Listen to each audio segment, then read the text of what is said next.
Como diz Paulo Freire, é preciso ter esperança, mas ter esperança do verbo esperançar. Porque tem gente que tem esperança do verbo esperar. E esperança do verbo esperar não é esperança, é espera. Esperançar é se levantar. Esperançar é ir atrás. Esperançar é construir. Esperançar é não desistir. Esperançar é levar adiante. Esperançar é juntar-se com outros para fazer de outro modo. Depois de tantos desenganos, de tantas mudanças de plano, conhecer a dor, o sentimento de horror, terra arrasada, vida ferida, total rancor. mais uma cálida semente floreou. Semente em mosaico de amor. Esperança, celebrar a alegria em canção. Um brinde à vida, à amizade, ao amor.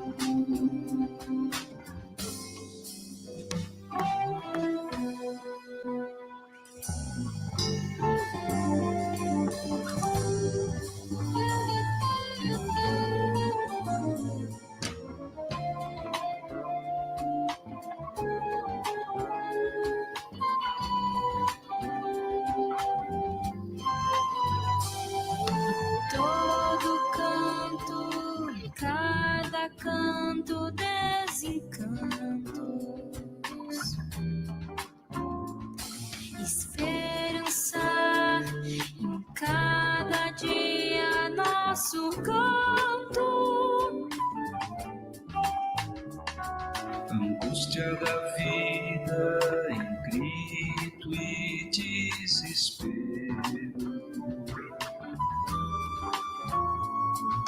Vida precária, corpos feridos o tempo inteiro. Mais uma cálida semente floreou. Semente em mosaico de amor.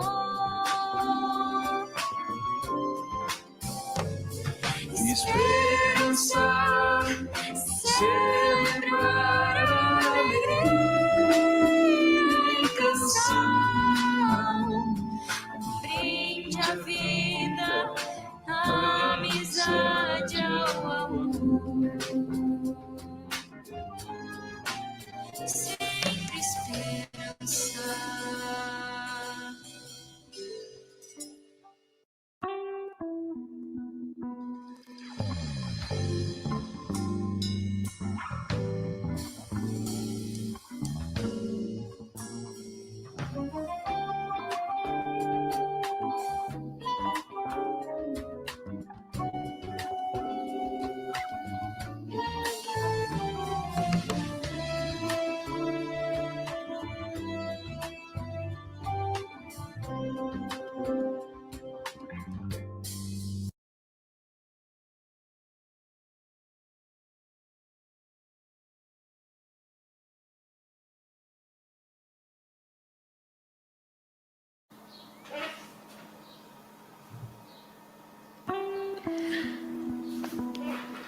Como diz Paulo Freire, é preciso ter esperança, mas ter esperança do verbo esperançar.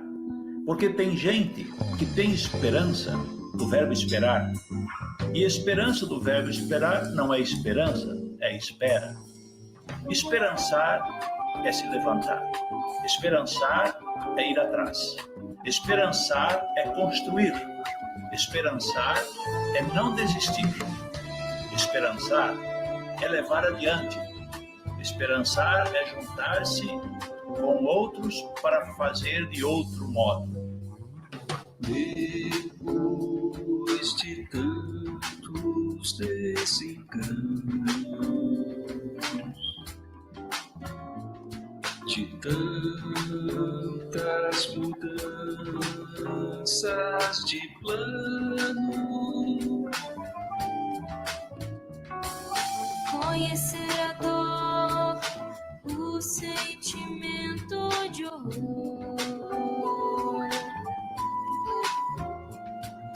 Terra arrasada, vida ferida, total rancor. mais uma cálida semente floreou. Semente em mosaico de amor.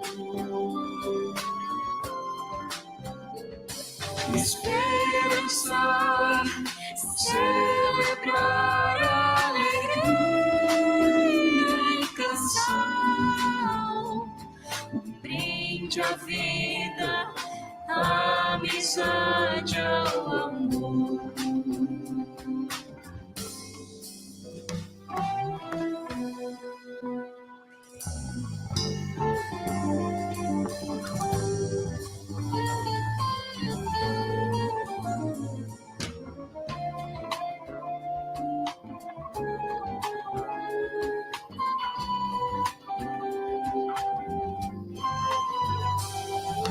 todo canto, cada canto desencantos. Esperançar em cada dia nosso canto. Angústia da vida em grito e desespero. Vida precária, corpos feridos o tempo inteiro. Mais uma cálida semente floreou. Semente em mosaico de amor.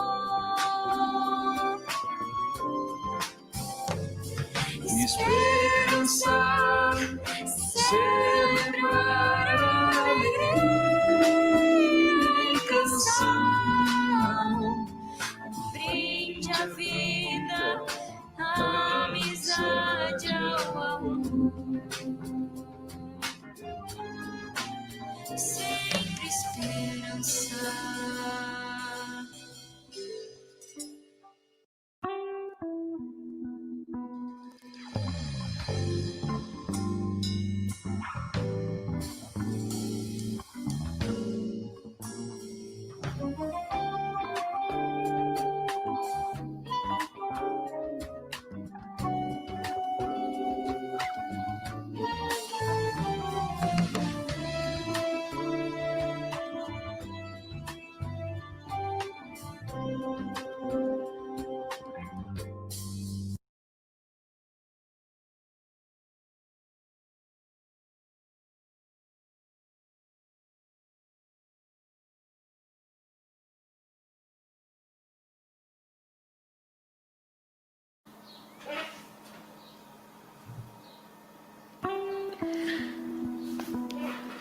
Como diz Paulo Freire, é preciso ter esperança, mas ter esperança do verbo esperançar.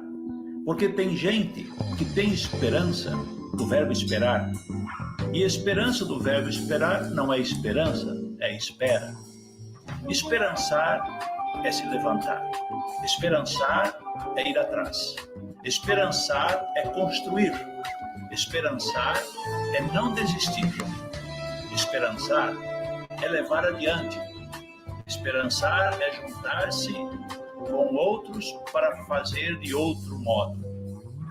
Depois de tantos desenganos,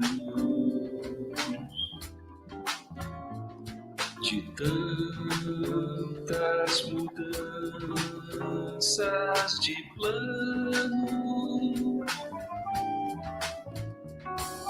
conhecer a dor, o sentimento de horror, terra arrasada, vida ferida, total rancor. Mais uma cálida semente floreou. semente em mosaico de amor.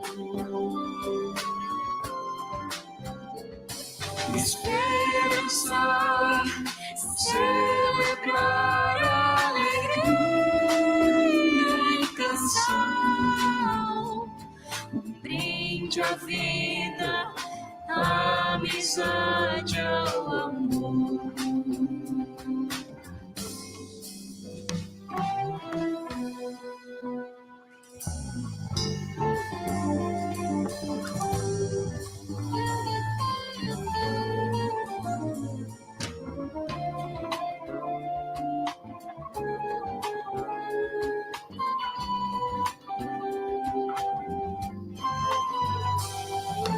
Todo canto, cada canto, desencantos.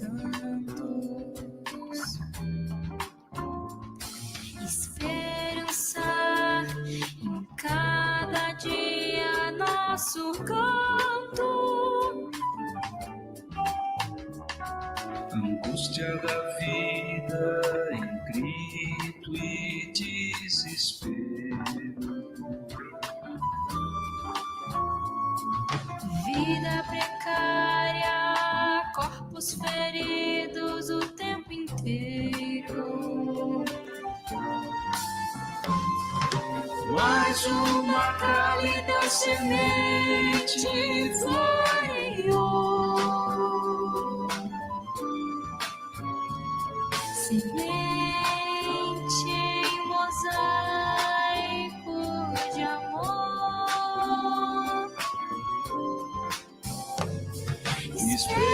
Esperançar, celebrar a alegria em canção, Um brinde à vida, à amizade, ao amor. Sempre esperançar.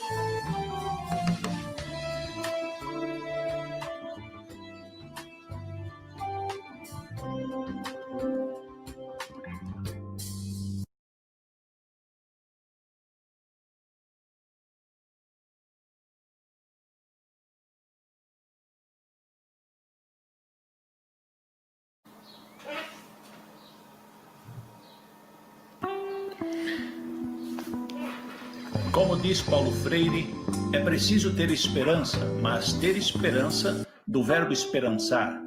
Porque tem gente que tem esperança do verbo esperar. E esperança do verbo esperar não é esperança, é espera. Esperançar é se levantar. Esperançar é ir atrás. Esperançar é construir. Esperançar é não desistir. Esperançar é levar adiante. Esperançar é juntar-se com outros para fazer de outro modo. Depois de tantos desenganos, de tantas mudanças de plano, conhecer a dor, o sentimento de horror, terra arrasada, vida ferida, total rancor. Mais uma cálida semente floreou. semente em mosaico de amor. Esperança, celebrar a alegria em canção, um brinde à vida, à amizade, ao amor.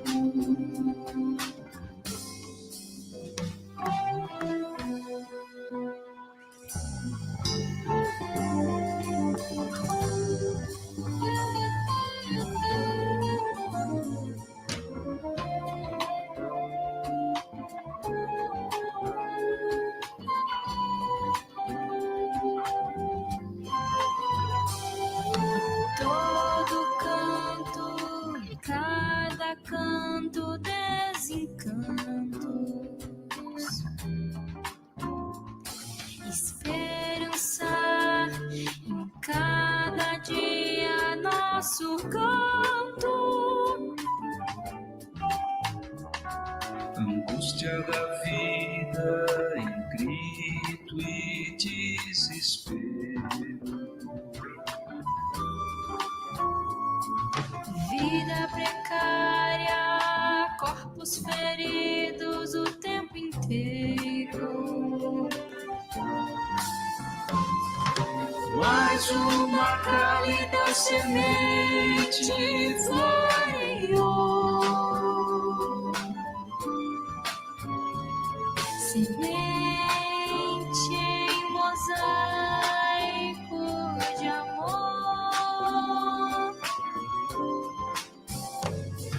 Esperança, celebrar a alegria em canção,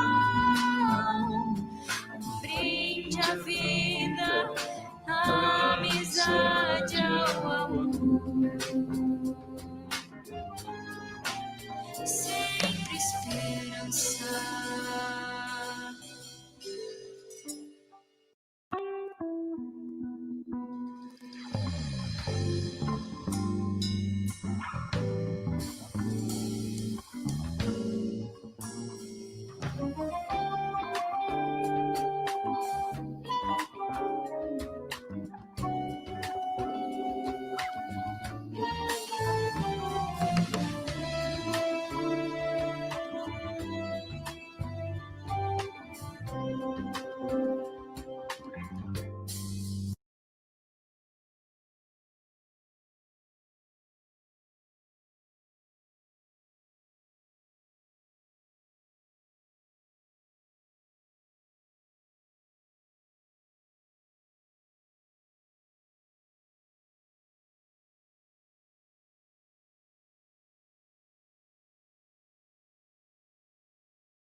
Como diz Paulo Freire, é preciso ter esperança, mas ter esperança do verbo esperançar.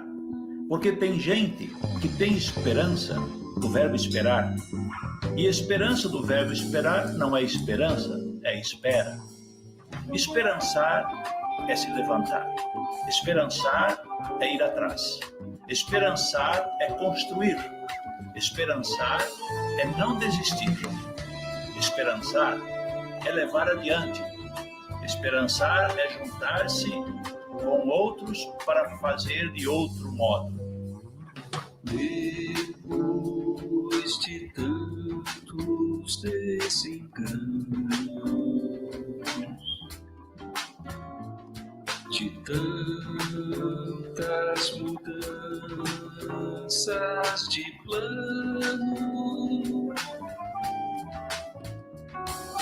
Conhecer a dor, o sentimento de horror. Terra arrasada, vida ferida, total rancor. Mais uma cálida semente floreou. Semente em mosaico de amor. Esperança, celebrar a alegria em canção. Um brinde à vida, à amizade, ao amor.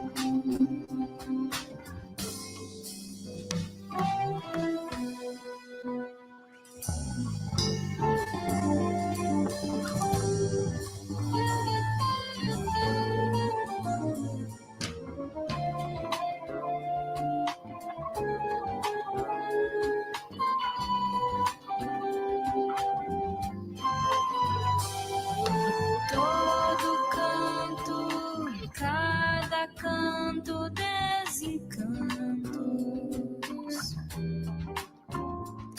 Esperança em cada dia nosso canto. Angústia da vida em grito e desespero.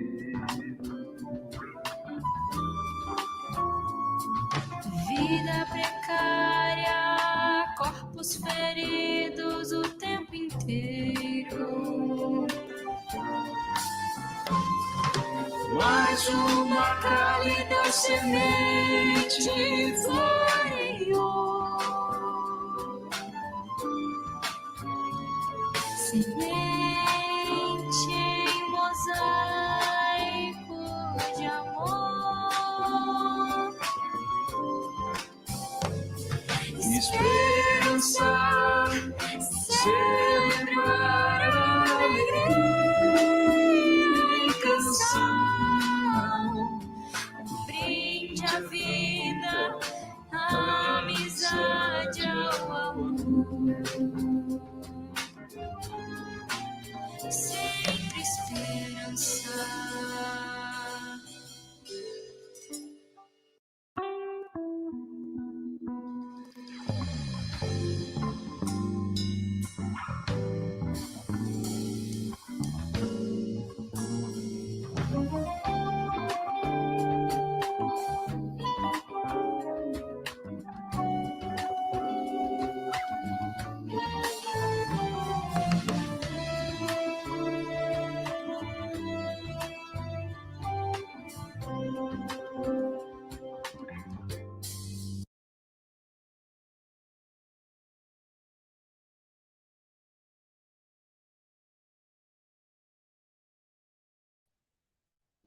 Muito boa noite a todos e a todas.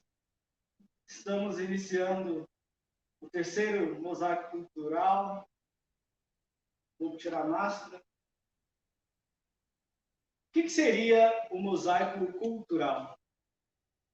O mosaico cultural, lançado, na verdade, em 2020, tem como objetivo promover palestras, lançamento de livros, teses, dissertações, oferecer acesso ao mundo literário, poético, histórico, filosófico, teológico, bem como abrir espaço para novos pesquisadores, poetas, escritores, que estão ocultos e precisam de oportunidade para divulgar o seu trabalho. Esse encontro cultural conta com o apoio do grupo de pesquisa Movimento, Sabedoria, Ideias e Comunhão, Mosaico UFLA. Conta também com o apoio da Livraria da UFLA, Conta também com o apoio da livraria Sabor e Arte, Fernando Júnior, Graphic Design, e audiovisual, Rafaela Mendonça. Nessa terceira edição do Mosaico Cultural, temos como convidado o poeta, escritor e professor Dr. Vanderlei Barbosa, que é mineiro de Inconfidentes e docente da Universidade Federal de Lavras, do Departamento de Educação. Hoje, ele estará lançando 2 livros, No Tempo Certo e Apanhador de Histórias, Essas Coisas que Acontecem, ambos publicados em 2020 pela editora Ciano. Muito boa noite, professor Vanderlei. É uma honra tê-lo aqui conosco. Seja muito bem-vindo. Nós agradecemos sua solicitude. Muito obrigado, Jefferson. Boa noite a todos que nos acompanham. É um prazer estar aqui nesta noite, lançando os 2 livros e poder dialogar com as pessoas sobre poesia, literatura. Grande prazer. Muito bem, vamos dar início, ao nosso bloco de perguntas. Vamos procurar conhecer um pouco desse poeta e escritor Vanderlei Barbosa. Ao ler os 2 livros, Apanhador de Histórias e No Tempo Certo, percebo que há um mosaico cultural que lhe influenciou ao longo da sua caminhada. Há um pouco de vida eclesiástica, falando de liturgia, vocação, como também é falado sobre família, pai, mãe, vó. Também é notório a vida no campo, natureza, passarinhos, terra, árvores. Assim, para começar a nossa conversa, eu lhe pergunto, quem é Vanderlei Barbosa? Muito bem. Eu sou, você já mencionou, mineiro de Inconfidente, mas na verdade eu nasci mesmo na roça. E naqueles anos, início dos anos 60, quando eu nasci, a roça era um lugar onde ainda era luz elétrica, fogão a lenha. Então eu cresci nesse espaço. E o espaço da roça, nesse período histórico, era um lugar de muitas histórias. Então minha primeira história foi com a narrativa oral, porque era muito comum, às noites, ali com a avó, com as pessoas próximas, a gente ouvir histórias. Então essa foi a primeira experiência com essa narrativa oral das histórias narradas. Depois eu ingressei de fato na vida religiosa e no seminário, por questões óbvias, a Bíblia se tornou uma grande referência e eu vejo a Bíblia como uma grande literatura, poesia pura. E aí eu fui então conhecendo do Gênesis ao Apocalipse.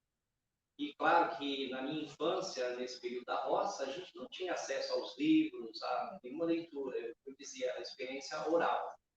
Então, quando se aparecia lá um pedaço de jornal, algum almanaque, algum calendário, aquilo era devorado porque era a única coisa que tinha acesso em termos escritos. Aí, nessa experiência de seminário, tinha biblioteca. Então, eu passava mais tempo na biblioteca do que na capela, devorando os livros, que eu era encantado desde então com os livros. E eu penso que essa experiência com a narrativa oral, no primeiro momento, depois essa narrativa bíblica, e esse acesso aos livros, no período de formação religiosa, isso tudo, evidentemente, foi constituindo em mim um gosto ainda maior pela literatura, pela poesia. Então, esse é um pouco a minha trajetória. Depois, claro, fui para a universidade fazer filosofia, fazer teologia, depois mestrado, doutorado, e eu minha inserção no universo acadêmico. E, nesse caso, a experiência com a teoria, com a literatura mais sistematizada, com os conceitos. Então, um pouco essa trajetória da minha relação com as histórias dos livros. E agora, nesse momento, eu retomo um pouco essa memória afetiva e recupero um pouco essa sensibilidade para olhar para a vida, para o cotidiano, e recuperando um pouco essa trajetória. E isso resultou nesses 2 livros que nós lançamos hoje, que retratam um pouco esse processo. Muito bem. Considerando essas narrativas históricas, essa história sua de vida, toda essa experiência que foi colhendo ao longo dos anos, qual foi o período assim, que a gente poderia considerar que o senhor se despertou para a escrita? Olha, essa experiência de ensaio da escrita, ela vem desde a infância, mesmo lá na roça, quando você tinha um pedaço de papel, um lápis, a gente já começava a rabiscar algumas coisas. Então, a ideia de escrever poesias, ela veio desde a infância. Só que, com o tempo, aqueles caderninhos que a gente foi montando ao longo do tempo, adolescência, juventude, depois, com o passar do tempo, o ingresso na universidade, esses livros, esses cadernos foram se perdendo. E foi exatamente num momento posterior que eu fiquei imaginando onde andam meus poemas, onde andam meus livros, meus cadernos de poesia. E eu fiquei pensando e aí fui resgatando um pouco na memória essa trajetória. E aí comecei a pensar na elaboração mais rigorosa da poesia que resultou nesse livro. Agora, eu digo, então, que desde os 9, 10 anos de idade, eu já tinha essa questão, não escrever no sentido de pensar num livro, mas o ato da escrita, o ato de escrever alguns versos, alguns pequenos poemas, isso vem desde essa época da infância. Muito bem. E considerando esse despertar, né, a gente percebe que muitos escritores buscam narrativas, seja na experiência da escola, né, seja no estilo de vida que carrega. Mas antes disso, também é necessário uma certa inspiração, uma elan vital, algum movimento, né, que faça a pessoa ter o processo do ato de criação. Né? E além disso, a gente também deve considerar, né, um pouco de criatividade. Você se considera uma pessoa criativa? Eu me considero criativo e assim como considero que todas as pessoas têm uma certa criatividade, porque às vezes falta um pouco de sensibilidade para notar esse processo. Mas eu acredito, como educador que sou, vivenciando em cada etapa, em cada segmento da educação, desde a educação de base até a pós-graduação, a gente vê que as pessoas são criativas. Mas essa sensibilidade poética, eu acho que aí sim precisa de determinados cuidados, porque as coisas estão aí, mas uma árvore está aí, mas com sensibilidade, um pintor vai pintar a árvore, o poeta vai escrever um poema sobre a árvore, o músico vai fazer uma música sobre a árvore, e outros vão passar por ela como se fosse mais uma árvore na paisagem. Né? Então, eu penso que a criatividade ela está em todo mundo, essa sensibilidade poética está em todo mundo, o que precisa é a gente cultivar um pouco mais esse olhar atento às coisas que estão ao nosso redor, das coisas mais simples até as mais elaboradas, estão nos dizendo alguma coisa. As coisas têm uma mensagem, o mundo tem uma mensagem, a natureza tem uma mensagem, as circunstâncias, os fatos transmitem uma mensagem. E a gente precisa captar um pouco essa vibração poética que está na vida. E ainda falando, né, desse processo do ato de criação, né, eu te perguntaria qual foi o maior desafio, né, para escrever esses livros. Né? Por que eu pergunto isso? Porque na maioria das vezes a gente tem uma ideia, né, tem um certo pensamento para colocar em prática, mas na hora de iniciar determinado trabalho, determinado processo, né, de escrita, de pintura, de composição musical, às vezes a gente fica meio travado. Com você também foi assim? O processo de criação são os mais variados possível. Cada um tem a sua maneira, o seu jeito de criar, o seu jeito de elaborar. Eu, normalmente, o meu processo ele é um processo mental. Eu começo a imaginar coisas, pensar coisas, etc. E depois, num segundo momento, eu elaboro um pequeno rascunho de uma sequência dessas ideias. E no terceiro momento, então, é que eu vou mesmo para a ideia mais sistematizada, vou botar no papel aquilo que foi primeiro imaginado, depois esboçado e, finalmente, esse processo de criação. Agora, a escrita, ela também tem uma dinâmica muito grande. Quando você pega para escrever, por exemplo, um texto, um artigo acadêmico, você vai pesquisar, buscar os referenciais teóricos, você tem toda uma dinâmica de produzir. Agora, em termos de literatura, de poesia, não dá para a gente fazer esse processo. A poesia, vamos dizer, é a hora que ela quer, não a hora que a gente quer. Então, há momentos mais inusitados e, de repente, surge um poema. Às vezes vem prontinho, é só a gente colocar no papel. E outras vezes você até deseja, mas não acontece. Então, a poesia, para mim, não é quando a gente quer, mas é quando ela quer. Então, a gente diria que ela acontece no tempo certo. Esse é o título do livro, E, para além disso que você coloca, ele tem outro sentido, daqui a pouco eu falo para vocês. Muito bem. E considerando nessa sua trajetória de estudos, na teologia, filosofia, no mestrado, doutorado, né? Como que é a sua rotina de pesquisa, estudo e escrita? Né? Existe algum método assim que você utiliza, algum hábito, né, que cultiva para manter esse artífice de esse poeta, escritor? O método que sempre me fascinou e que vem desde essa experiência da vida religiosa é o clássico método Veja, Julgar e Agir.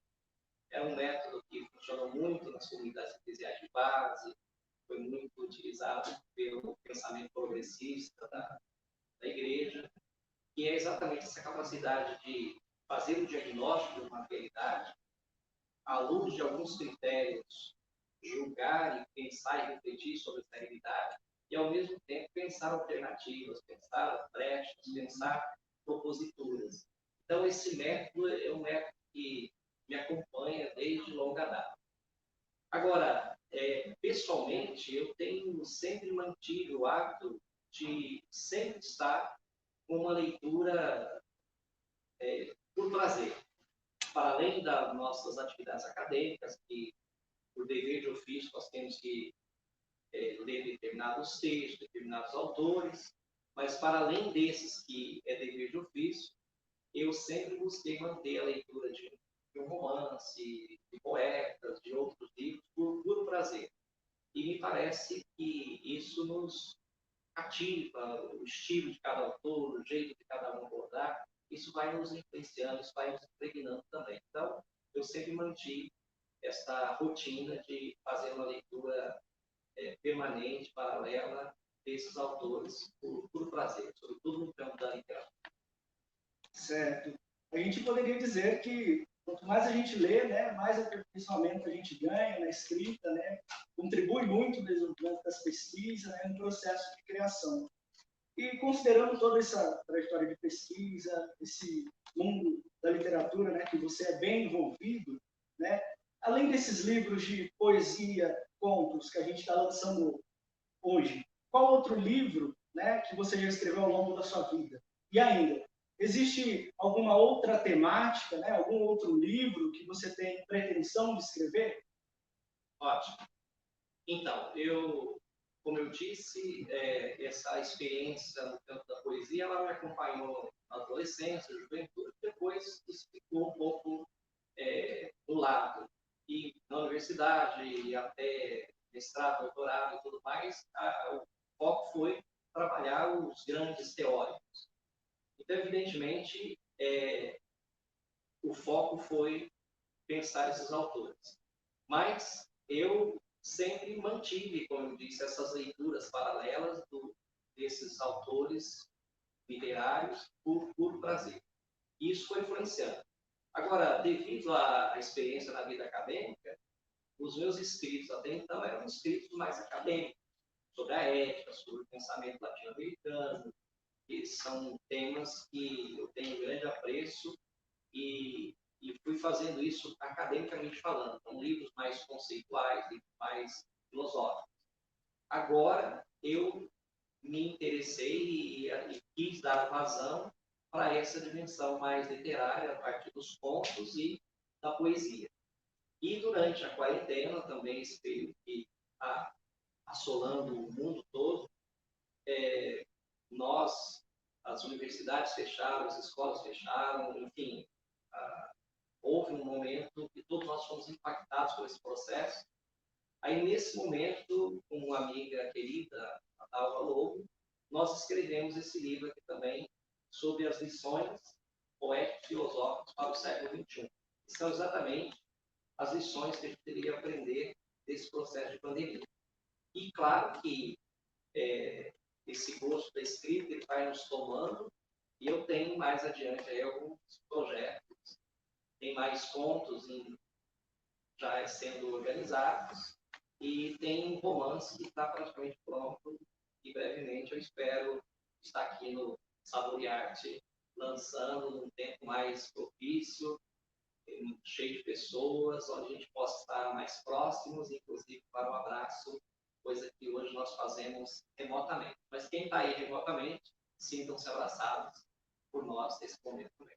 Mas temos, sim, grandes sonhos de continuar escrevendo literatura, poesia, romance, que é uma área que gosto bastante e tem projetos futuros para isso também.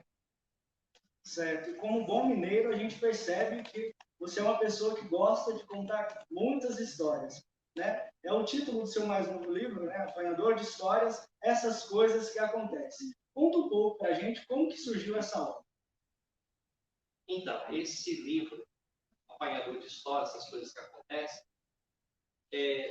são contos literários, evidentemente, mas todos eles têm um ponto de partida que é real. Então, aqui, os leitores que terão contato com esse livro vão encontrar aqui muitos personagens, desde personagens famosos até personagens anônimos. Então, você vai encontrar aqui o Papa, o Fidel Castro, os Trapalhões, para quem é brasileiro sabe, no nosso tempo, nós mais velhos, sobretudo, né? Nós vamos encontrar o Luiz Gonzaga, o Rei do Baião, um grande cantor que expressou muito a vida dos nordestinos. Nós vamos ter aqui Leonardo Boff, Frei Beto, mendigos, gente do povo, sim. Então, são pessoas reais que eu conheci e que, a partir dessa experiência de contato com essas pessoas, eu fui criando esses contos. Para se ter uma ideia, quando, na vida religiosa, eu conheci o Dom Helder Câmara. E, na verdade, aqui eu conto, depois vocês vão ver os detalhes, mas eu confessei com o Dom Helder sem saber que era o Dom Helder. E o Dom Helder, como grande poeta e grande profeta que foi também, ele me surpreendeu com a confissão, com a minha penitência, me dando um poema do Fernando Pessoa de penitência. Então, essas histórias eu vou contando. Aí, quando morava em Uberaba, no período do noviciado, eu estou lá e, de repente, na praça aparece Chico Xavier. Então, também tem essa história. Estava em Campinas, conheci, participei de muitos eventos com o Rubem Alves, também aqui com o Rubem Alves. Então, são figuras que eu tive a oportunidade de conhecer e foi, então, essa experiência concreta foi, então, criada literariamente nesses contos. Então, essas são um pouco as histórias, né? Certo. A gente percebe que são grandes figuras, né? Você se preparou para conhecer ao longo da sua caminhada. Considerando Leonardo Boff, Frei Beto, João Paulo II, também está presente no livro, Chico Xavier, Rubem Alves, Dom Helder Câmara, né? Fidel Castro também, a gente consegue observar nos pontos presentes. A gente nota, né, que essas pessoas são conhecidas, né, pelos seus ideais altruístas, né, por seu diálogo com o povo. Considerando isso, o que você pensa sobre essas pessoas? E ainda, assim como essas pessoas são lembradas até hoje, você também gostaria de ser lembrado? Evidentemente que sim. Eu creio que todo ser humano deseja ser reconhecido, ser alguém que tenha contato, seja lembrado. Inclusive, na nossa tradição judaico-cristã, essa ideia da memória é importante, quer dizer, não esquecer e fazer memória daqueles que nos precederam. Então, eu penso que isso precisa ser cultivado e nós também precisamos fazer algo que seja eticamente interessante, esteticamente interessante, dar uma contribuição para a sociedade, para criar uma nova cultura, para cultivar um pouco mais de beleza, e que isso tudo também possa ser reconhecido, lembrado, cultivado por aqueles que virão na nossa trajetória. Então, acho que isso é próprio do humano e que bom se a gente puder deixar algumas marcas e contribuir para que a cultura avance, para que a beleza avance, para que as coisas possam acontecer, superando todas as contradições que a gente vive, todas as mazelas que a gente vive, toda a barbárie. Então, a ideia da literatura, da poesia, é oferecer essa nova cultura capaz de implementar uma verdadeira civilização de cooperação, de cuidado, de reverência para com a natureza e de superação de qualquer gesto de barbárie que a gente vê todos os dias. Realmente é importante a gente trazer à tona aquilo que a gente não pode esquecer, né? Principalmente essas figuras altruístas, né? Que tantos têm a nos ensinar. Agora, detendo-se nas narrativas históricas presentes no livro, né? Uma pergunta que eu faria para você agora, né? Dentre dessas narrativas, esses acontecimentos, né? Se fosse para escolher uma delas, né, para voltar e revivê-la novamente, qual seria e por quê? Olha, essa é uma pergunta difícil, porque cada coisa que a gente escreve, cada poema, cada conto, cada coisa, é como se fosse um filho. Não dá para perguntar qual filho você prefere. Né? Então, na verdade, tudo que a gente escreve é porque, de alguma forma, a gente foi tocado, foi uma experiência de base que provocou isso. Agora, para não fugir da sua questão, eu diria que todas as experiências, seja com Chico Xavier, com Rubem Alves, com a Dona Carmen, com o mendigo na rua, todas elas foram muito marcantes. Mas eu diria que uma das experiências mais marcantes desse processo foi quando eu conheci o Papa João Paulo II. Eu estava num curso em Roma e tinha um confrade que trabalhava no Vaticano e ele diz, olha, se você quiser ver o Papa, eu não consigo uma credencial para você amanhã. Você quer? Eu falei, quer vir em Roma e não ver o Papa? Não dá certo. Mas eu imaginava até então que uma credencial era para você ir lá numa salinha onde religiosos, bispos, as pessoas, as autoridades ficam e de repente ele aparece lá e dá uma vez e pronto. Mas como ele trabalhava no Vaticano, eu desloquei para lá com ele mais cedo, enquanto aguardava o horário da audiência com o Papa geral para todo mundo. Eu fiquei na capela assistindo, olhando uma coisa, olhando outra. De repente ele me chama desesperadamente, eu falei, ele está fazendo uma coisa errada aqui, o que está acontecendo? Aí ele falou, você quer ver o Papa mesmo? Vem cá, e me puxou e foi. Entrava num lugar, entrava no outro, de repente abre-se uma capelinha e o Papa João Paulo II estava lá de joelho rezando para me receber. Então, foi uma experiência, eu não sabia se eu voava, se eu caía, se eu andava, eu fiquei profundamente emocionado com aquela situação de ver na minha frente o Papa para me receber, só eu e ele uma capelinha ali. Era algo que eu nunca imaginava, sabe? Então foi muito emocionante. E então essa experiência marcou muito. E o Papa muito carismático, muito acolhedor, muito brincalhão, me acolheu com muita grandeza. E foi interessante porque na época a gente estava muito vinculado à teologia da libertação, às comunidades eclesiais de base. Então tinha toda uma crítica, eu tinha toda uma crítica ao conservadorismo de João Paulo II. Mas naquele momento que eu me deparei com ele ali, não tinha como não reconhecer a irradiação, a espiritualidade que dele brotava, né? Então isso foi muito marcante e eu tenho comigo esse anel que ele benzeu, eu carrego comigo, e tenho aqui também um tercinho que estava comigo no dia que ele também benzeu. Então, por essas razões, por essa experiência inusitada, que eu jamais imaginava, eu considero que foi uma experiência profundamente marcante que me tocou muito, assim como as outras, mas essa de forma assim inesperada. Para a gente continuar nessa questão, eu ousaria dizer, né, e perguntar, qual seria a segunda história que você gostaria de reviver? Pois é, aí eu vou reviver todas elas.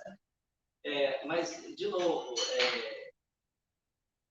todas elas são grandiosas, algumas até um pouco deselegantes, como foi o caso da minha experiência com o governador de Tocantins, né, que quem for ler vai ver também. Mas uma experiência muito interessante foi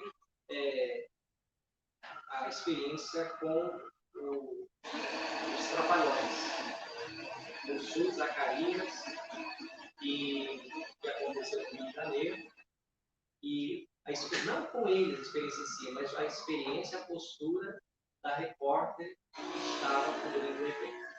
Eu não vou ficar contando detalhes aqui, mas é o seguinte, naqueles anos, os Trapalhões eram um programa de humor muito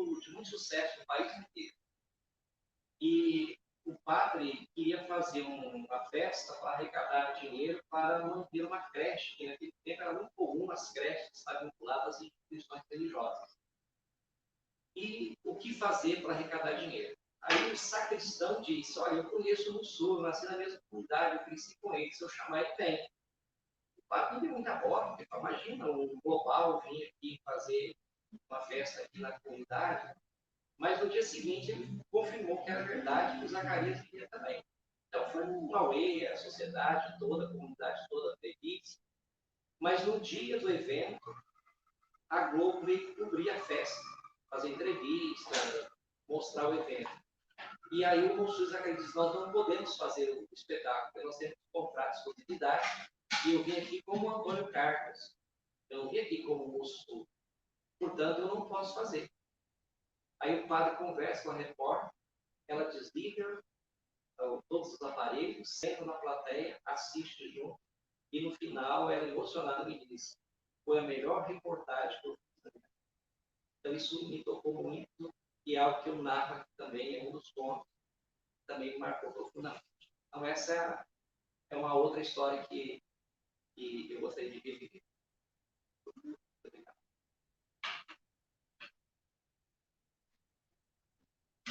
Obrigado pelo cafezinho. Sabor e arte.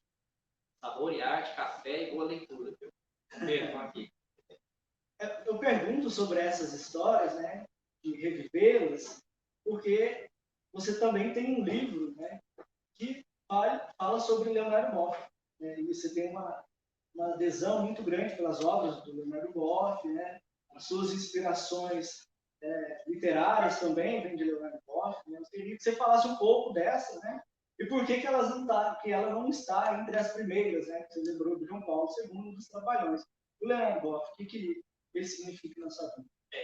Ao longo da nossa vida, nós vamos tendo muitas influências. Né? Eu diria que no campo poético, Adélia Prata, Carlos Drummond de Andrade e Manuel de Barros são, para mim, a trindade poética aqui no nosso país. Agora, outros autores grandiosos, que eu me inspiro muito, sobretudo no pensamento latino-americano, eu destacaria o Gabriel Garcia Marques, o Eduardo Galeano, o Van Rulfo, aqui entre nós o Guimarães Rosa, autor que dispensa comentário, e para mim, de forma muito contundente, Leonardo Boff. E isso também tem uma história também. Inclusive, esse livro aqui é sobre o pensamento de Leonardo Boff, da ética da libertação à ética do cuidado. E exatamente era no início dos anos 80, eu cheguei em Ribeirão Preto para iniciar a minha vida religiosa e naquele momento estava voltando da Alemanha um jovem frade franciscano e estava cutucando o Vaticano, fazendo algumas críticas, e isso estava criando, naquele contexto, uma certa tensão. E esse autor, por acaso, na época não era tão famoso, não era tão conhecido, era o Leonardo Boff. E eu, como bom mineiro, eu escutava tanta coisa, eu falei, mas eu quero ver por mim mesmo. Aí comecei a comprar os livros do Leonardo Boff. Primeiro Jesus Cristo Libertador, depois Igreja, Carisma e Poder, e assim por diante. E eu lia os livros e achava maravilhosos. E, no entanto, devido a esses livros, houve o Silêncio dos Religiosos, em 1985, e eu, então, me propus naquele momento, tudo que era do Leonardo Boff, eu lia, eu comprava, tanto que eu li as suas obras, os seus livros todos, a obra toda, os seus livros todos. E quando eu vou fazer o doutorado, o meu orientador, conhecendo um pouco essa história, diz, olha, eu ia trabalhar, na verdade, outros autores, o Lipovetsky, Edgar Morin, mas aí, conhecendo um pouco essa trajetória, o orientador diz, por que você não trabalha com o Leonardo Boff? Foi o que eu fiz. E eu tenho uma grande paixão pelo pensamento do Leonardo Boff. É o autor que talvez mais tenha me influenciado, porque a sua obra é diversa, ela é filosófica, teológica, vai pelo campo da psicologia, vai pelo campo da espiritualidade, é uma obra bastante vasta e ela me influenciou demais. Então, eu tenho um grande apreço e sou tributário de muita influência do pensamento do Leonardo Boff.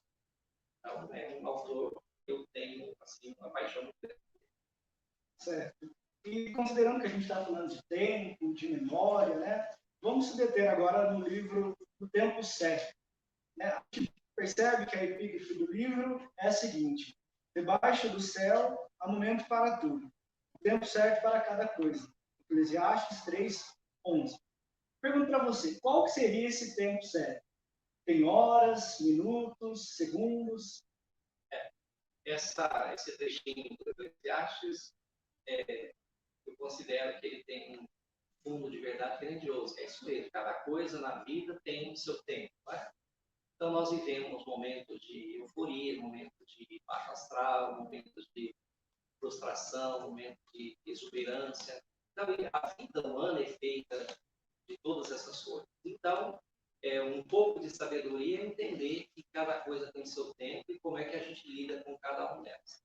Mas o título do livro, ele foi pensado, e aqui agora, então, eu retomo para dizer por que tem esse título. A minha mãe já é bastante idosa e faz diários 3 vezes por semana. Toda terça, quinta e sábado, ela está fazendo diário. Aí, quando vem essa pandemia, e ela frequentando esse ambiente que está lá 3 vezes por semana, e já é bastante idosa, qual que era a preocupação da gente? Quer dizer, a gente não sabe o que pode acontecer, o que pode ocorrer, etc. E eu queria muito que a minha mãe pudesse ver o livro pronto. E aí, no tempo certo. E ela viu. E ela continua vindo, continua bem, não teve problema nesse período. E, ao contrário, meu pai estava super bem, forte, etc. Ele veio a falecer. Mas também conheceu o livro. Então, para mim, mais do que nunca, isso saiu no tempo. Essas raízes, né, familiares são fundamentais, né, na vida de todos nós. Inclusive, o primeiro lançamento que teve, né, foi para os seus pais, né? Conta um pouco para a gente como que foi essa emoção deles receberem o livro do filho. Exatamente. Foi muita emoção. Tanto que, quando eu apresentei para eles, foi o primeiro lançamento, eu diria, profundo, né?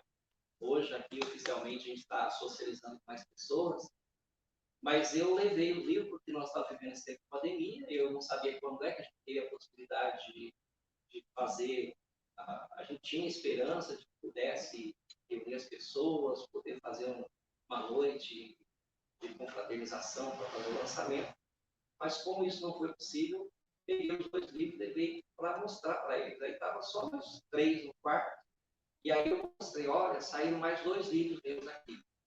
Aí minha mãe pegou e diz, olha, agora ele é escritor de verdade, passou para o meu pai.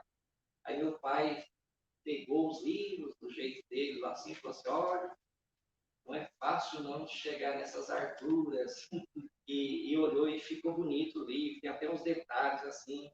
Então, quer dizer, foi uma experiência cotidiana, uma coisa aparentemente simples, mas profundamente poética e marcante. Muito bem. E na dedicatória do livro, né, você dedica o livro para Adélia Prado, Carlos Drummond de Andrade, Manuel de Barros. Quem são esses escritores para você, né? E se fosse para indicar algum poema, algum livro deles para os ouvintes, qual livro ou obra deles que você indicaria?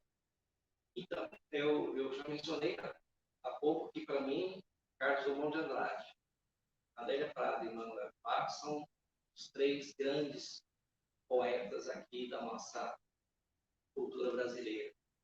Então, eu tenho um apreço e um gosto por cada um. E cada um tem um pouco o seu estilo, né? Mas de forma que não dá para dizer qual é o maior, qual é o melhor, mas profundamente marcante os 3 para mim.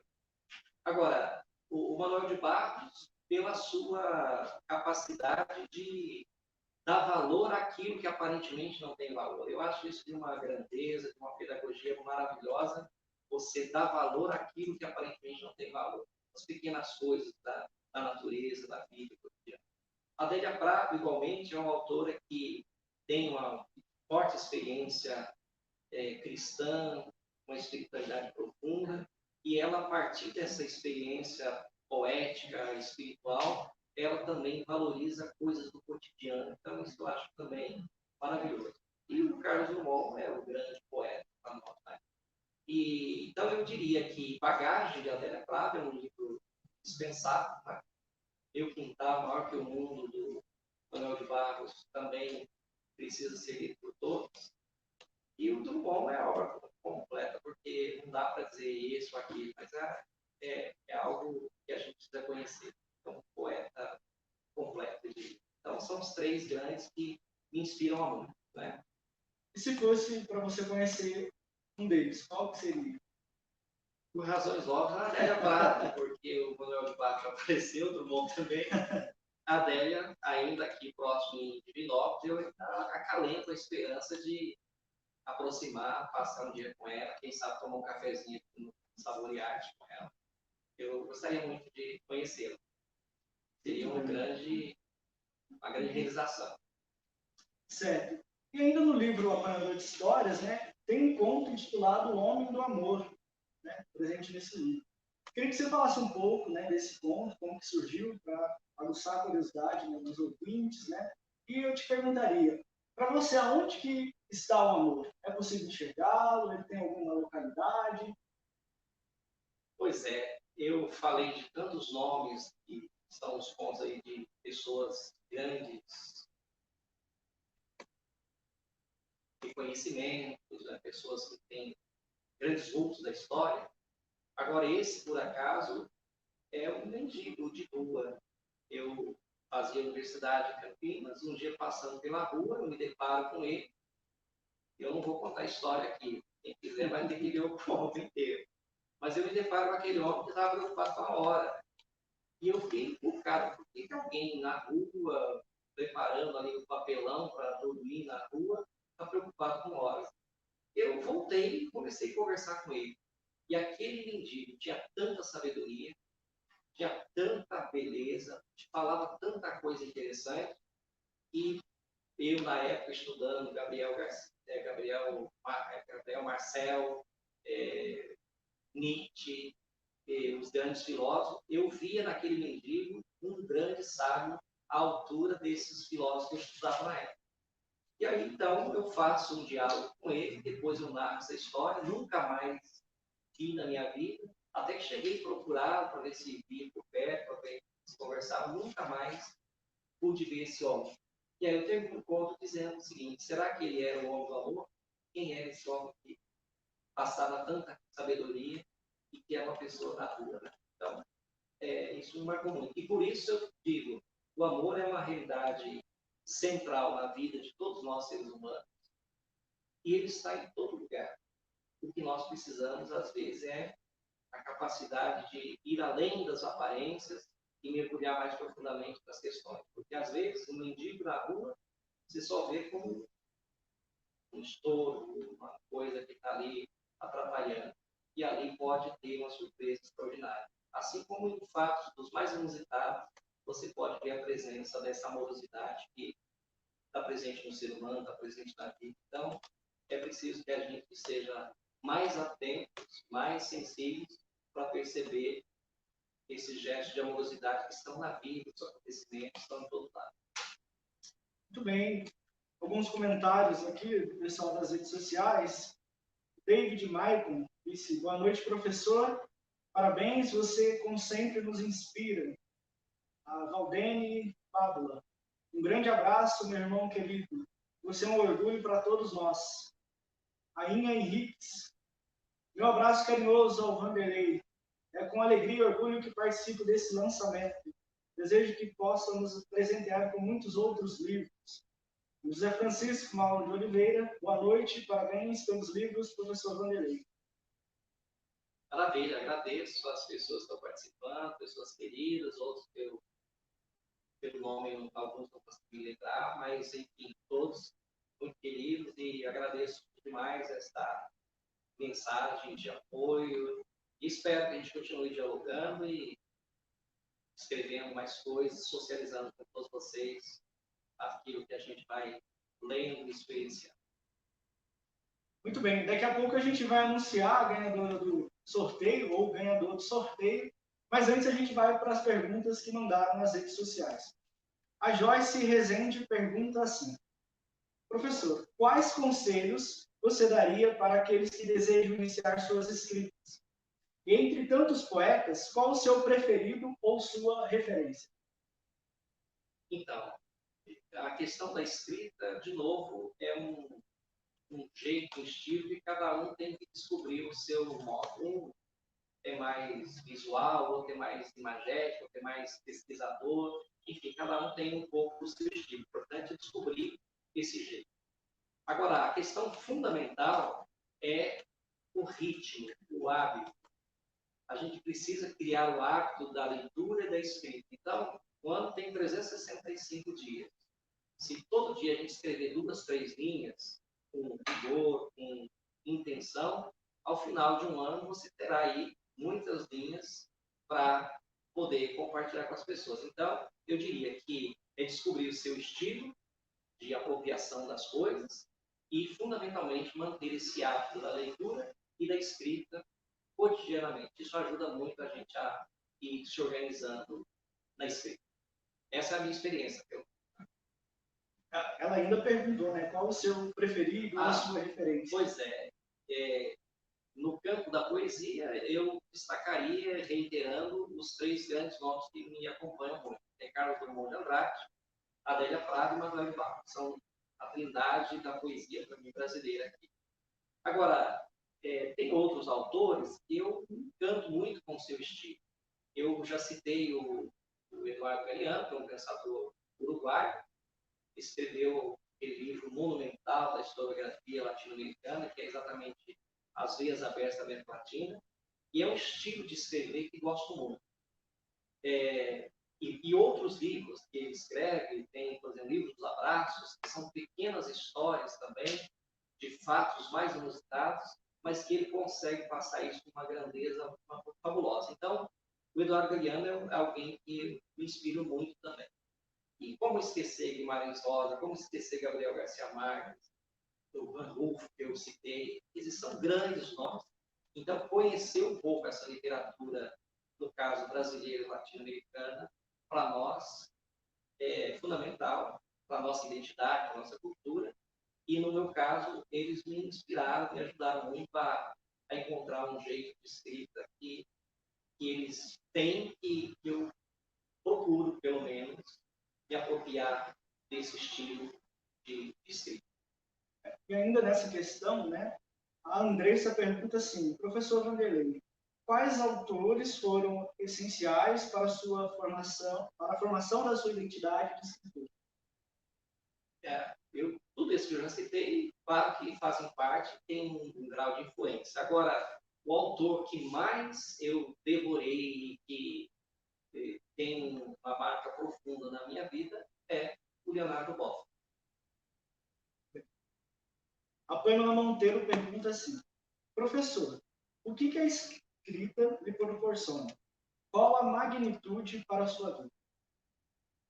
Olha, como eu dizia, desde a infância eu rabiscava meus pequenos poemas. E ao longo da vida, seja por dever de ofício, por questão até de exigência mesmo acadêmica, nós precisamos estar sempre escrevendo um artigo aqui, um capítulo ali, etc. Então, a escrita sempre me acompanhou. Mas agora, eu diria que eu vou me descobrindo cada vez mais como alguma coisa que para mim é imprescindível. Às vezes é tarde da noite, eu já cheguei de um dia inteiro de trabalho e às vezes ainda me dá vontade de ler algumas coisas, de botar no papel aquelas coisas que estão fervilhando a cabeça. Então a escrita é algo essencial para mim, é algo importante. Eu tenho necessidade da escrita, isso é importante para a minha vida. Quero continuar, enquanto puder, escrevendo alguma coisa. Pegando esse gancho aí da escrita, né? A Josuí Basílio pergunta assim, professor, qual a sensação que teve com a primeira publicação, a segunda, a terceira, a quarta? Foram sensações distintas? São sensações distintas, mas todas cheias de muita alegria e muito prazer. O primeiro livro que eu publiquei foi exatamente esse livro aqui, da Ética da Libertação, a Ética do Cuidado. E esse foi um livro que me deu muito prazer, porque por causa dele eu tive que dar entrevistas, eu tive que dar palestras. E livro é assim, ele, depois que sai da sua mão, eles vão por caminhos que você nunca imaginava. E esse livro, portanto, me abriu muitas portas, me abriu muitos convites, me abriu muitos caminhos, então foi uma experiência muito gratificante. E aí tem outros que não estão aqui, que também teve a sua história, a sua realidade, um pouco marcante. Esse aqui nasce na pandemia, também tem a sua história. E agora esses dois nós estamos lançando hoje. Então, cada livro tem um contexto, um cenário, uma realidade, mas todos trazem para a gente energia, entusiasmo, alegria. E as minhas experiências até aqui com os livros têm sido uma experiência muito rica, muito prazerosa.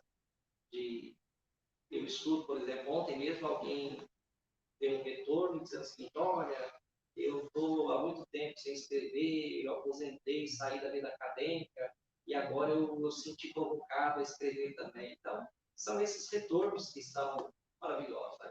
A editora um dia me ligou, desse livro aqui, para ir dar uma palestra em Marília, para o curso de Direito. Eu não conhecia o professor, não conhecia, mas ele leu com os alunos o livro, indicou para os alunos e me chama para dar uma palestra. Então, isso são coisas inusitadas que o livro vai possibilitando. Então, cada livro tem uma história, e até agora as minhas histórias são histórias bastante prazer com esses livros. Muito bom. E considerando que esse livro, A Ética do Cuidado, né, abriu muitas portas, né, palestras, entrevistas, nesse momento que a gente está vivendo, da pandemia, você acha que ainda mais a gente precisa cultivar essa ética do cuidado? Sem dúvida. E isso passa, a gente iniciou aqui com a máscara, nós tiramos para ficar mais fácil a nossa verbalização com as pessoas, mas agora o cuidado, ele se mostra como algo essencial na vida das pessoas, nas relações pessoais. Por quê? É o cuidado comigo, o cuidado com o outro, no sentido agora de uma pandemia que está instalada no mundo. Agora, para além disso, o cuidado está presente também nos pequenos gestos, cuidado com a natureza, na cooperação com as pessoas. Então, me parece que nós precisamos, hoje, Leonardo Boff é muito tributário do próprio Heidegger nessa questão do cuidado, e eu vejo que o cuidado hoje, ele é algo essencial para o nosso tempo. Nós vivemos um momento de muita tensão, de muita disputa, de muito enfrentamento, e eu penso que nós precisamos superar um pouco isso, sabendo conviver com a diversidade, com as diferenças, respeitando mais as pessoas. Então, essa postura da ética do cuidado, ela é imprescindível. Sempre foi, e mais do que nunca hoje, ela é necessária. Muito bem. Alguns comentários, né? A Vitória Helena diz assim, parabéns, Vanderlei, sempre inspirando as pessoas. A Isabel Dornelas diz assim, feliz em ver o professor Vanderlei nas redes sociais. A Margarida diz assim, parabéns, amigo Vanderlei, louca para ler os livros e conhecer suas histórias, seus poemas, viva a poesia. E uma ouvinte internacional, Andréa Dias, felicitações pelo novo livro, Vanderlei, um forte abraço. Muito bem, agora eu vou anunciar que as 4 perguntas que foi feita aqui para o professor Vanderlei, né, foi separada pela produção, e cada pergunta ganhou um exemplar do livro que pode ser retirado aqui na livraria Sabor e Arte durante essa semana. E lembrando do sorteio, né, a promoção que a gente publicou nas nossas redes sociais, que tinha que fazer vários passo a passo, compartilhar, seguir o Instagram, o professor Vanderlei, né, selecionou a frase vencedora. A frase vencedora da pergunta que foi qual o papel da cultura foi da Pamela Monteiro, né, que ganhou o sorteio. Ela diz assim, respondendo à pergunta, qual o papel da cultura? Cultura deveria ser verbo. Isso porque ela tira a gente da zona de conforto, não é estática. Imagina só, hoje fui culturado por outrem. Aprendi um montão com outras pessoas, com outras culturas. Na biologia mesmo, ela é tida como um cultivo. E eu acredito que essa concepção pode ultrapassar as ciências biológicas. O cultivo de nossos valores, nossas crenças, nos engrandecem. Não nos deixam estáticos, nos movimentam, não nos transformam. Por isso, cultura devia ser verbo. Parabéns, Pamela Monteiro. Você também pode retirar seu kit aqui na livraria Sabor e Arte. Muito bem. Tem uma pergunta que chegou aqui agora, da Nara Souza. Ela diz assim: professor, admiro muito o senhor. O que mais o inspira para escrever de forma tão sensível? Obrigado, Lara. Eu queria agradecer também os nomes de todas as outras pessoas que foram mencionadas. Andréa Dias, Margarida Estou, na Argentina, Capitão Conosco, a amiga Margarida, Isabel, enfim, sintam-se todos contemplados aí. E a Lara pergunta, eu fico feliz que você goste dos escritos, eu fico feliz que você tenha se apropriado dessas leituras. E o que eu procuro, na verdade, a minha essência, de onde eu venho, eu disse e repito, eu vim da roça, eu venho em um ambiente de muita simplicidade, e eu vejo que a simplicidade é a coisa mais extraordinária que nós temos. Eu me inspiro muito no Epicuro, que é um filósofo da antiguidade clássica, e ele diz: quanto mais próximo da simplicidade, mais próximo você está da felicidade. Então, eu acredito que as coisas boas da vida, elas não precisam de grandes elaborações, de grandes invenções, mas é essa sutileza das coisas simples do cotidiano que estão repletas de sentido e que nos dão prazer. E eu procuro, então, viver um pouco isso e traduzir nas minhas escritas também esta preocupação de não simplesmente falar com os nossos pais, o mundo acadêmico, mas o que eu escrevo é para que meu pai, minha mãe, as pessoas simples, todo mundo possa também se apropriar e que essa leitura possa impregnar de sentido a vida de tantas pessoas. Esse é o meu desejo. E fico feliz que você tenha manifestado essa forma de dizer que gostou das minhas leituras. Que bom. Uma última pergunta das redes sociais, a Rainha Henriques pergunta assim: Vanderlei, das lições aprendidas na pandemia, qual a que lhe parece mais essencial? Olha aí, aqui tem 25 lições para a gente aprender, mas uma lição fundamental é que as coisas podem ser diferentes, que as coisas podem ser de outro jeito. Porque, imagine, o ano passado, nessa época, final de novembro, não se falava em pandemia, a gente jamais imaginava que ia viver esse ano de 2020 como nós estamos vivendo. E qual era o ritmo das pessoas em 2019, antes da pandemia? Agitação, correria, velocidade, tudo ao mesmo tempo, e ninguém tinha tempo para nada, nem tempo para o filho, nem tempo para a família, nem tempo para fazer outra coisa, etc. Aí, por quê? Porque o mundo não pode parar, porque não tem outro jeito, etc. E, de repente, parou. As escolas fecharam, as igrejas fecharam, os velórios fecharam, as ruas silenciaram, as lojas fecharam, abriu-se espaço para a praça, a casa se tornou um espaço de convivência, às vezes harmoniosa, às vezes conflituosa, mas as pessoas tiveram que reinventar. Então, essa para mim é a grande lição, que as coisas podem ser diferentes. E espero que essa lição tenha sido aprendida. A vida é tecnológica, a vida é científica, a vida é agitada, mas nós não podemos perder a possibilidade de parar e cultivar aquelas coisas que são essenciais, que são as pessoas queridas que convivem, as amizades, um bom tempo para a culinária, para a conversa, para a leitura, para o bate-papo. Então, dá para ser diferente. E eu espero que a gente nunca mais volte ao velho normal. Hoje se fala em novo normal, né? Mas que a gente retome a vida, claro, com esperança de que a gente supere todo esse drama humanitário que a pandemia causou e ainda persiste, mas nós temos esperança na ciência, na vacina, que a gente vai superar, mas que a gente não perca essa oportunidade de valorizar aquelas coisas que são essenciais e não se perder nas coisas secundárias do nosso cotidiano. Tá certo? A Vanessa Magalhães diz assim: sou sua fã.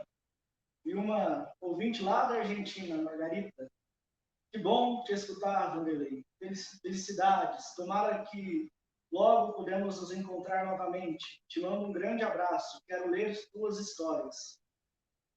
Que maravilha. Vanessa, obrigado por dizer minha fã, que bom. Fico lisonjeado com isso.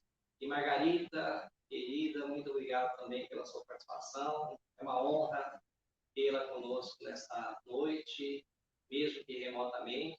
E eu também, na torcida aqui, para que tudo isso passe e a gente possa voltar a se encontrar, seja aí na Argentina, seja aqui no Brasil, mas que a gente continue o nosso diálogo, nossa amizade, e que em breve a gente possa se encontrar para um bom vinho, um bom tango, uma boa caipirinha e alguns docinhos para encerrar. Os últimos comentários, né? A Josué diz assim: ouvir o professor é um alento. E a Andressa Caldas diz assim: adorei o encontro. Reflexões sensíveis e encantadoras, muito precisas neste momento de pandemia. Então a gente agradece, né? Obrigado a Josué e a Andressa pelo carinho, pela participação também. Obrigado a todos. Sim, é sempre um prazer, né? A gente estar reunido, falar de poesia, falar de literatura, ouvir histórias, né? Como bom mineiro, como eu disse anteriormente, gosta de contar histórias, né? E a gente gostaria de informar que amanhã a gente vai ter uma outra edição do Mosaico Cultural. Será um Mosaico Cultural internacional, né? Com a participação da Margarita, que estava aqui nos comentários, da Andréia, que também participou dos comentários, e do Leopoldo. Né? A Margarita e a Andréia são da Argentina e o Leopoldo é do México. E a mediação vai ser feita pelo professor Humberto, que é do Chile. Então, sintam-se convidados, as inscrições já estão abertas no SIG. Então, para a gente encerrar, professor Vanderlei, antes disso, né, de encerrar, eu vou falar novamente os apoiadores do nosso Mosaico Cultural, né? O grupo de pesquisa Movimento Sabedoria, Ideias e Comunhão, que a gente agradece, da UFLA, a livraria da UFLA, a livraria Sabor e Arte, né? A gente está aqui usando espaço, e os livros, lembrando, são para ser retirados aqui na livraria. Também responsável pelo design do evento, Fernando Júnior, Graphic Design, e também audiovisual, Rafaela Mendonça, e a equipe da comunicação, a Caroline Souza. Tá certo? Para a gente encerrar, e principalmente o convidado da noite, que está lançando os 2 livros, Apanhador de Histórias, né, do tempo certo. E para a gente encerrar, professor Vanderlei, eu gostaria que você selecionasse um poema, né, que é presente no livro No Tempo Certo, para a gente estar terminando essa noite. Muito obrigado pela sua solicitude, né? Foi uma noite muito agradável. Espero que a gente possa ter outras edições, outros lançamentos de livro em breve. Jefferson, agradeço muitíssimo a sua acolhida aqui, esse nosso diálogo. Cumprimentar a todos que participam conosco, o apoio da Caroline, da Rafaela, sempre gentis aqui conosco, isso nos dá muita alegria. Agradecer muitíssimo nosso, todos nós, o grupo Mosaico, que é um grupo de pesquisa aqui da nossa universidade muito potente, que tem realizado coisas bem interessantes. Logo teremos novidades também com outro livro que estamos produzindo. Então, o meu momento aqui é de gratidão ao grupo, a vocês todos, gratidão aos que nos acompanharam nessa noite, nessa live. Então, palavra de agradecimento ao Espaço Sabor e Arte, Ana Beth, obrigado por sempre nos acolher. E aqui nesta livraria, poderão acessar os nossos livros, poderão adquiri-los aqui na livraria Sabor e Arte. E também tem um formulário que você disponibilizou, quem tiver interesse poderá solicitar, a gente terá o prazer de poder encaminhar. Então, feito os agradecimentos, a minha gratidão a todos, eu vou ler aqui um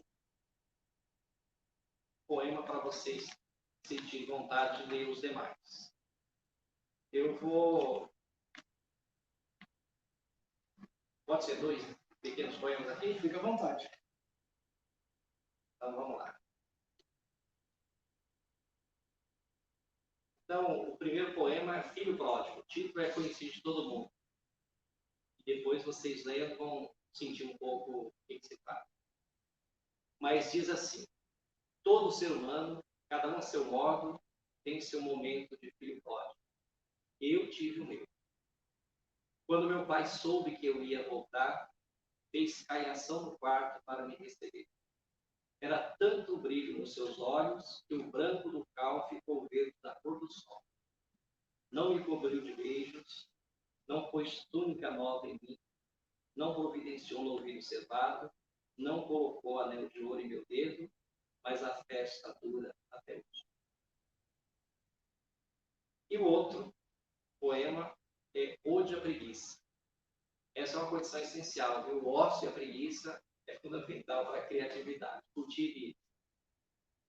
E esse poema diz assim: a Santa Madre Igreja me ensinou que a preguiça é um dos 7 pecados capitais. Os poetas me ensinaram que a preguiça é uma das virtudes dos sábios. Os baianos não me disseram nada, simplesmente me mostraram a rede. Desconfiado dos pecados e das virtudes, mineiramente ajeitei na rede, convoquei água de coco e montanha para a dança de naná. Assim dormi a cantiga do silêncio, sonhando com o trem. Bom demais. No sonho abri o livro da Sagrada Poética e li a passagem onde está escrito: sou feliz só por preguiça. A infelicidade é uma trabalheira pior que doença. É preciso entrar e sair dela, afastar o que nos quer consolar, aceitar pêsames por uma porção da alma que nem chegou a falecer. Fechei o livro e disse: hoje se cumpriu essa passagem da Sagrada Poética que acabo de ler. Desde então, como gato mia, cultivo preguiçosamente a rede, matutando sobre pecados e virtudes. E Deus tem se abeirado de mim. Outro dia, em terna dança poética, ele me segredou baixinho: a vida eterna é uma preguiceira só. Então, são 2 poemas para instigar e espero que vocês possam gostar e será uma alegria poder compartilhar desses sentimentos, porque poesia é isso, poesia é emoção, poesia é sentimento, e tudo aquilo que diz respeito ao ser humano cabe na poesia. E aqui vocês vão encontrar poesia de todos os estilos, todos os jeitos, de alegria, de espiritualidade, de fatos inusitados, de coisas mais dramáticas, de coisas mais eróticas, tem de tudo, porque tudo que é humano cabe na poesia. Obrigado. Obrigado, grande abraço a vocês.